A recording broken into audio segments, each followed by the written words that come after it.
ঠাকুমা ঝুলি খুলবে, মজার গল্প বলবে। ঠাকুমা ঠাকুমা একটা গল্প বলো না।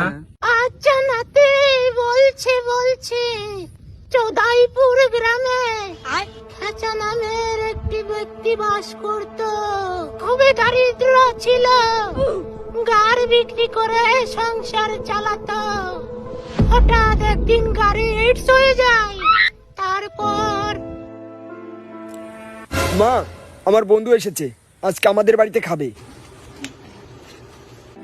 এমনিতে তো আমাদেরই খাবার জোটে না, আবার একে নিয়ে এসছিস। বাবা, তোমাদের কি বাড়িতে খাবার জোটে না?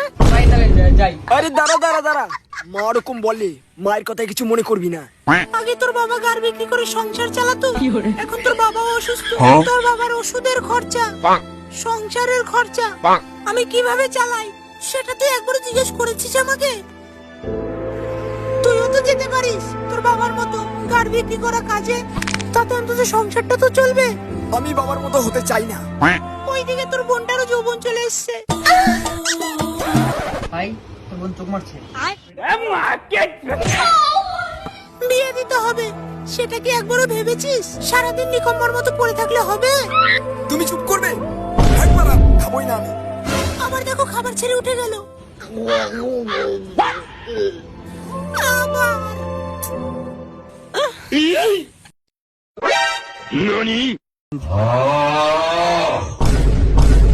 বাবার একটা রুটি দেবো?